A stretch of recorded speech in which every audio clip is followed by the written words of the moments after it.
네, 작년 12월부터 뱃속에 있는 태아의 성별 공개를 금지하던 의료법이 개정되었습니다. 태아 성별 공개 금지법은 1987년, 약 지금으로부터 한 40년 전부터 시행되어 왔던 법인데요. 이 배경에는 남아 선호 사상이 있었습니다. 당시에 남자 아이를 낳기를 더 선호했던 것을 뛰어넘어서 남자가 아니면 이 태아를 낙태하는 우려까지도 있었기 때문에 32주 전에 태아의 성별을 공개하지 않는 것을 법으로 정했습니다. 이와 관련하여 제 여동생의 출생 스토리가 있는데요. 이미 두 아들을 낳으신 저희 부모님께서 의사 선생님에게 이런 말씀을 들으셨다고 합니다. 파란 옷을 준비하십시오. 네.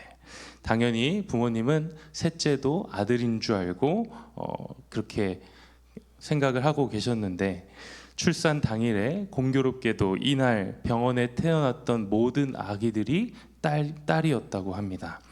요즘 같았으면 너무나도 행복할 텐데 이 당시에 모두가 아들을 낳기를 원했던 시기기에 병원 분위기가 참 암울했다고 합니다.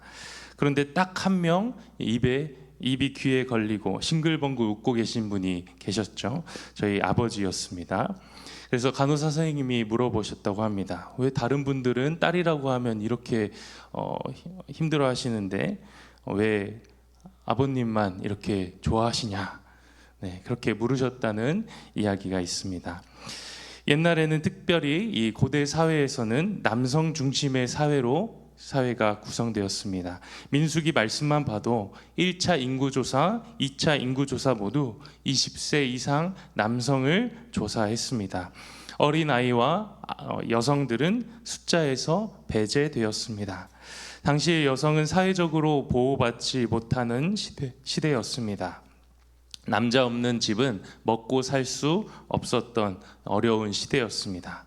이러한 모습은 이스라엘 백성들에게 땅 분배의 모습 가운데서도 고스란히 드러나고 있습니다. 어제 본문 말씀을 통해서 이스라엘 백성들의 가나안 땅을 분배받았습니다. 그런데 이 땅의 분배는 60만 1730명, 이 숫자를 기준으로 분배한 땅이었습니다. 즉 기업을 분배받는 일에서도 여성은 포함되지 않았다는 것입니다. 이러한 관점에서 보면 오늘 성경은 이스라엘 백성 중에 어쩌면 가장 불행한 가정에 대해서 소개하고 있습니다. 딸만 5인 슬로브앗의 가정입니다. 1절 말씀을 보시면 요셉의 아들 므낫세 종족들에게 므낫세의 현손 마길의 증손 길르앗의 손자 헤벨의 아들 슬로브앗의 딸들이 찾아왔으니 그의 딸들의 이름은 말라와 노아와 호글라와 밀가와 디르사라. 이 슬로브앗이라는 사람에게 5명의 딸들이 있었습니다. 너무나도 귀한 딸이죠. 그런데 문제는 이 가정에는 이 딸들 말고 또 이 인구조사에 들만한 남자가 아무도 없었다는 것입니다. 즉 땅을 분배받지 못했다는 것입니다. 그렇게 이들은 모세와 이스라엘 지도자들을 찾아왔습니다. 그리고 이렇게 말합니다. 3절과 4절인데요. 우리 아버지가 광야에서 죽었으나 여호와를 거슬러 모인 고라의 무리에 들지 아니하고 자기 죄로 죽었고 아들이 없나이다.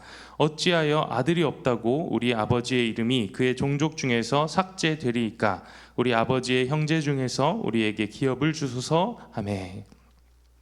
5딸의 아버지인 이 슬로브앗은 출애굽 1세대로서 광야에서 죽었습니다. 집안의 유일한 남자였던 이 슬로브앗의 죽음으로 인하여 이제 더 이상 이 집안에 남자가 없게 된 것입니다. 결국 가나안 땅을 기업으로 받지 못하게 되는 상황 가운데에 놓여져 있었습니다. 그렇기에 슬로브앗의 딸들은 모세와 지도자들을 찾아와서 아들이 없다고 우리 아버지의 이름을 남기지 못하는 이 상황이 어찌 됨이냐. 그래서 땅을 달라 요구하는 것입니다.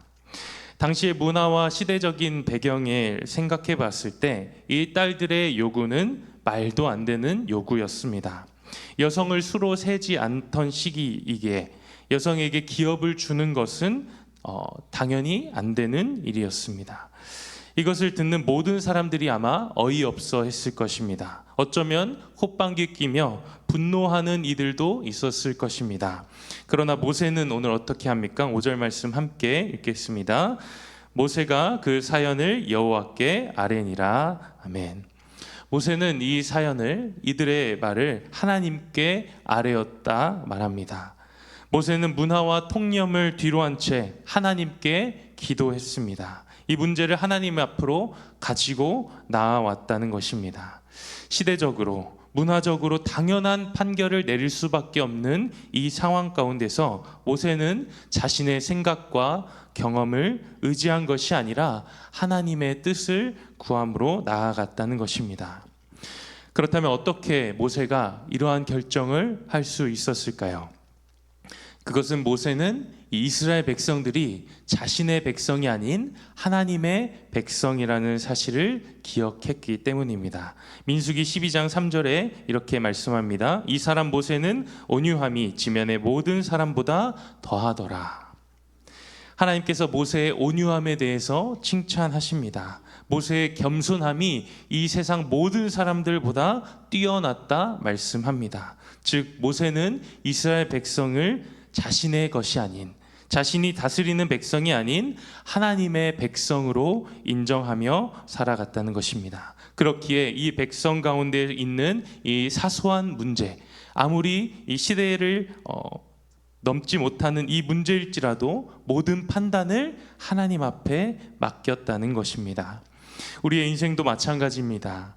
우리는 모세와 같이 하나님 앞에 온유한 자로, 겸손한 자로 살아가야 합니다. 우리의 인생의 주인이 하나님이시라는 사실을 날마다 기억해야 합니다. 그러할 때 아무리 우리의 삶의 사소한 문제, 우리의 삶에 닥쳐지는 어려움 가운데서도 우리가 나의 경험과 나의 판단으로 우리의 일을 해결하는 것이 아니라 하나님 앞에 그 문제를 가지고 나아갈 수 있는 그 믿음의 사람 되시기를 간절히 축복합니다.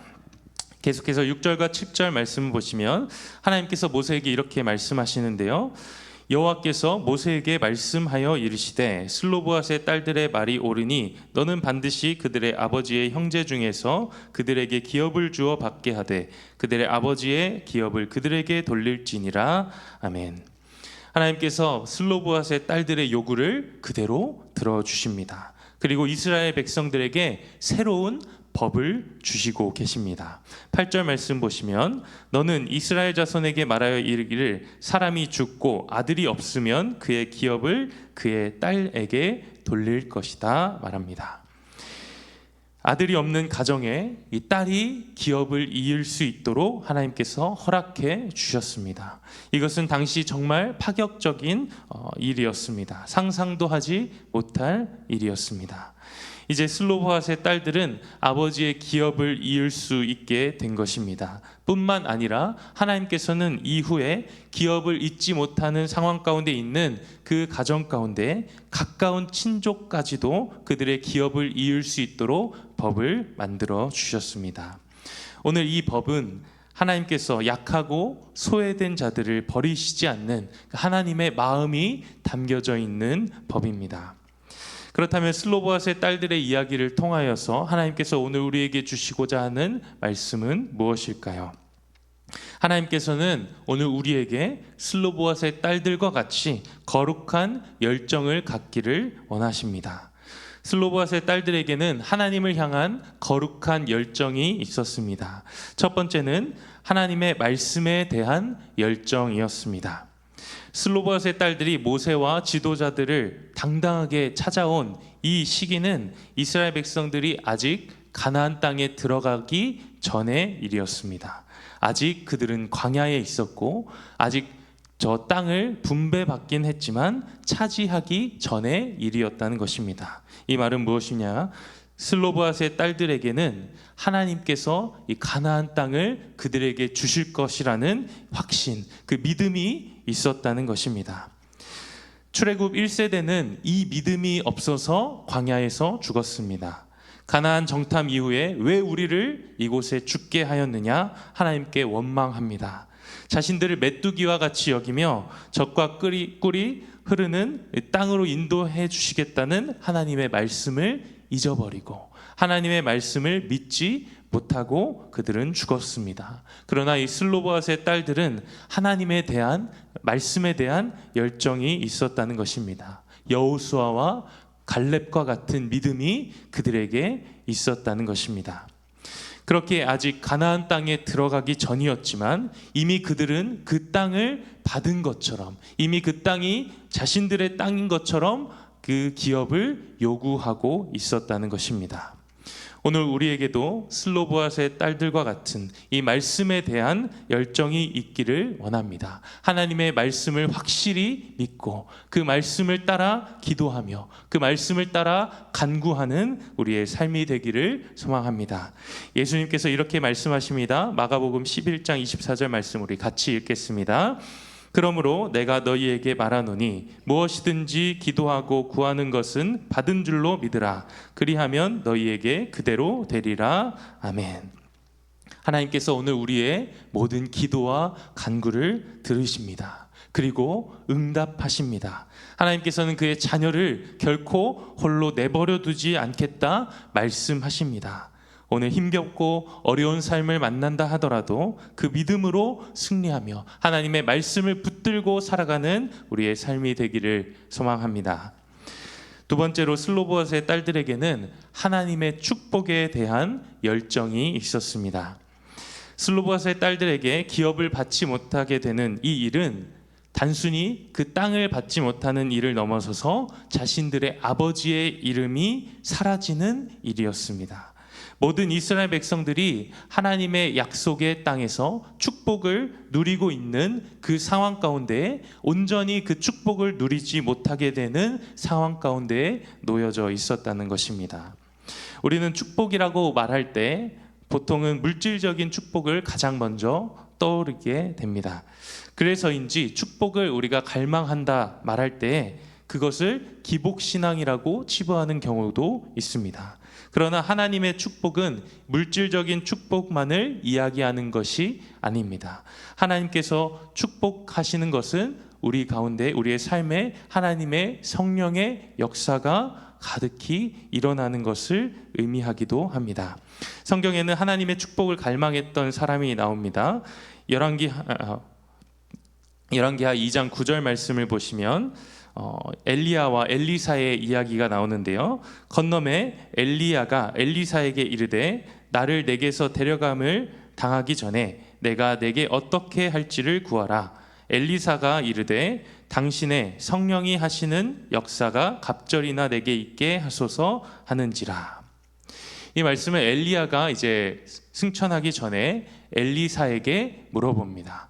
너에게 구할 것이 무엇이냐? 그때 엘리사는 성령의 갑절의 은혜를 구합니다. 엘리야보다 더 뛰어난 성령의 사람으로 이 일을 감당하기를 소망하며 그 축복을 갈망하고 있다는 것입니다.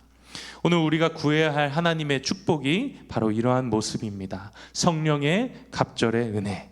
성령님이 우리 가운데 충만하게 역사하셔서 우리의 모든 생각과 계획과 우리의 모든 발걸음을 성령의 지배 아래 우리가 두는 것, 하나님의 통치 아래 거하는 그 축복이 우리 가운데에 있어야 할 줄로 믿습니다. 누가복음 11장 13절에 예수님께서 이렇게 말씀하십니다. 너희가 악할지라도 좋은 것을 자식에게 줄 줄 알거든 하물며 너희 하늘 아버지께서 구하는 자에게 성령을 주시지 않겠느냐 하시니라. 하나님의 축복을 갈망했던 또 한 명의 인물을 소개합니다. 바로 야곱입니다. 형 에서와의 만남을 앞두고 야곱은 하나님의 사자와 씨름하게 되죠. 그런데 야곱이 하나님의 사자를 가만두지 않습니다. 절대로 놓지 않습니다. 그러자 이렇게 이야기하는데요. 창세기 32장 26절 말씀에 그가 이르되 날이 새려하니 나로 가게 하라. 야곱이 이르되 당신이 내게 축복하지 아니하면 가게 하지 아니하겠나이다. 아멘. 하나님의 축복에 대한 열정이 야곱에게 있었던 것입니다. 이 사건을 통하여서 하나님은 야곱을 축복하십니다. 그의 이름을 바꾸어 주십니다. 이스라엘이라는 이름으로 이제 그를 부르십니다. 오늘 슬로보앗의 딸들은 이스라엘에 속한 족속이었습니다. 그러나 60만 1730명 이 인원 안에는 계수되지 못한 자들이었습니다. 그러나 그들은 하나님에 대한 축복에 갈망하며 축복에 대한 열정을 가지고 하나님을 붙잡았을 때 하나님께서 그들의 기업을 주심을 우리가 보게 됩니다. 말씀을 정리하겠습니다. 우리는 모세와 같이 아무리 내게 옳은 것, 아무리 시대적으로 맞는 판단이라 할지라도 우리의 주인 대신 하나님 앞에 모든 주권을 내어드리는 삶을 살아가야 합니다. 또한 슬로보앗의 딸들과 같이 말씀에 대한 거룩한 열정을 가지고 하나님의 축복에 대한 거룩한 열정을 가지고 오늘 하루도 성령의 충만함을 구하시며 성령이 우리의 삶을 지배하시는 모든 성도님들의 삶이 되기를 간절히 소망합니다. 기도하겠습니다. 하나님 아버지 감사합니다. 오늘도 말씀 앞에 서게 하시니 감사합니다. 아직 받지 않은 기업을 이미 얻은 것처럼 살아갔던 슬로보앗의 딸들의 모습을 우리가 봅니다. 하나님의 말씀을 의지하며 주님이 우리의 삶을 인도하실 것을 굳게 믿으며 살아가는 우리의 삶이 되게 하여 주시옵소서. 날마다 성령 충만함으로 나의 생각과 경험이 아닌 하나님 앞으로 나아가는 우리의 삶이 되게 하여 주시옵소서. 하나님이 주실 축복을 기대하며 이 땅에서의 잘됨보다 하나님 안에서의 형통한 삶을 누리는 우리의 삶이 되게 하여 주시옵소서. 예수님의 이름으로 기도합니다. 아멘.